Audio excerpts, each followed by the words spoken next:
This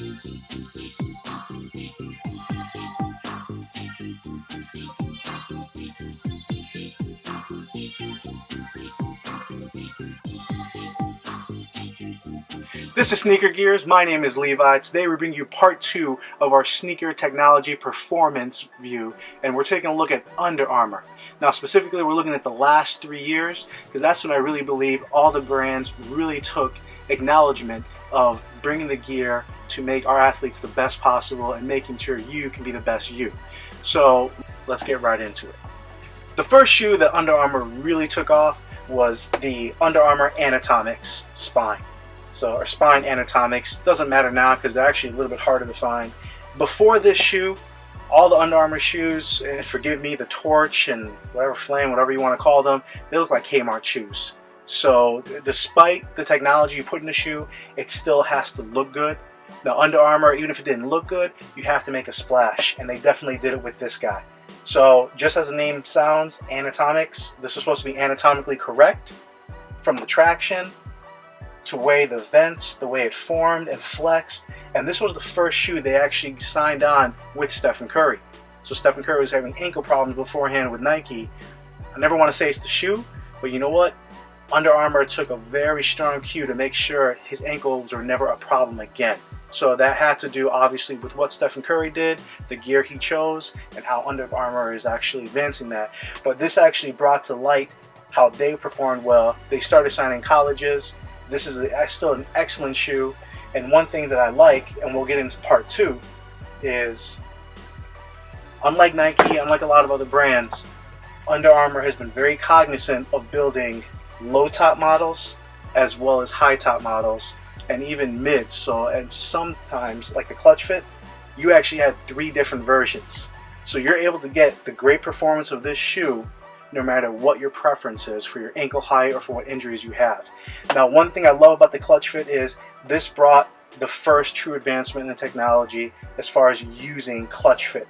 And what that is this skin, as you put pressure on it, held your foot in place. So you're able to take a light shoe without a lot of plastic or foam or anything like that on there and still make it really, really good at containment. So I prefer the low top.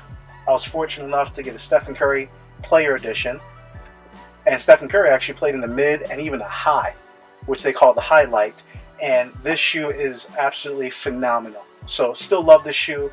This still uses micro G, but a little bit thicker, so he needed more cushion. So that's where the upgrade came from the Spine.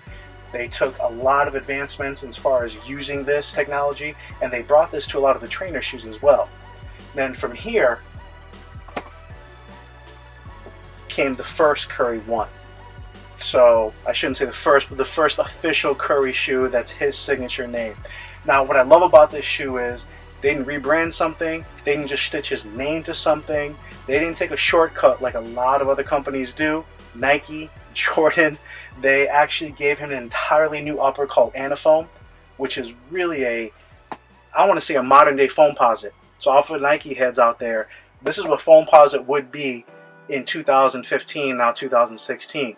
So they moved on from this because this is a little bit heavier, but just like the Foamposite, this thing molds to your foot. This thing fits me amazing. I absolutely loved it. And on top of that, they brought all new cushioning. Again, it takes a lot of money and research to bring cushioning to a shoe, to bring in all new materials to a shoe. So these are legitimate advancements. Under Armour is really pushing the envelope. So use charge in the heel, charge in the forefoot. I've had really good games in these, so I do like them. I do have a few other pairs. And again, this came in a mid and a low top. And then finally, again, in a 3-year span, not only did they come out with the Clutch Fit 2, which I didn't grab because I chose to get the Curry 2. And what they did here, they took Speedform technology. So this Speedform is essentially made in the bra factory. So it molds, cups as it were, but fits the shape of the foot. You don't feel pretty much anything on the foot. You can wear these barefoot. It actually is a 1-to-1 fit. So this is the Muhammad Ali version. I'm going to get into that and who they sponsor and why they sponsor it. But Speedform was really meant for running shoes, but they wanted to make it lighter. They wanted to see how can they increase performance for Curry after he won the MVP already. And they brought Speedform to the basketball shoe. Now, this whole thing is going to be Speedform on the low tops coming out, but the advancements again on this is, for the first time, and you can take a look at the last 2 years, 3 years of shoes, these all had the same traction. They improved the traction on this. And again, he's a guard. He's quick. He's getting by anybody he wants. You need traction. The charge cushioning, they made full length, not just heel and forefoot. That Speedform, Curry specifically requested a little bit more support. Okay, it's basketball. They actually put a different upper in the front. Now on the regular Currys, they did just use like a plastic. So I was actually really excited. This is the Elite model.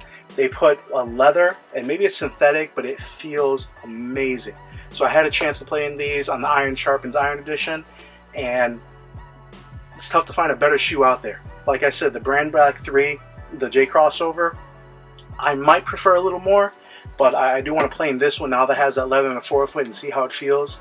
And one nice thing, just pointing out how Under Armour really emphasizes their athletes, this Speedform is the best material possible to fit over an ankle brace. And that's exactly what Curry wears every game. He wears an ankle brace, so this allows you to have that one-to-one fit no matter what you have on your ankle, no matter what kind of wrap or no matter what kind of gear.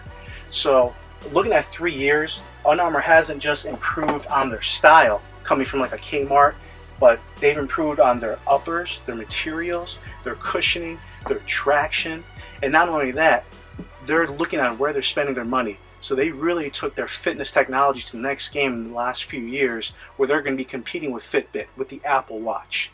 And the athletes they sponsor, they're not just throwing the money.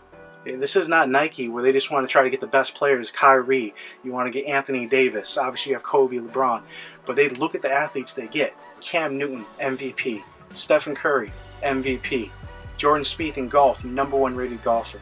Andy Murray, #2 rated tennis player in the world. And Bryce Harper, MVP of Major League Baseball. So they work with the best athletes, and they take from these athletes as much as they try to give them. So you see that kind of passion, and it's something that if you haven't worn Under Armour before, check it out. You know, they really are putting their money where their mouth is. They're improving their marketing, and it's something that it's really amazing to see in the last 3 years how far they've come. Hopefully this has been interesting for you guys. Hopefully you learned a little something. You can check Under Armour out. My name is Levi. This is Sneaker Gears. Please like, subscribe, comment, let us know what you think, and we look forward to next time.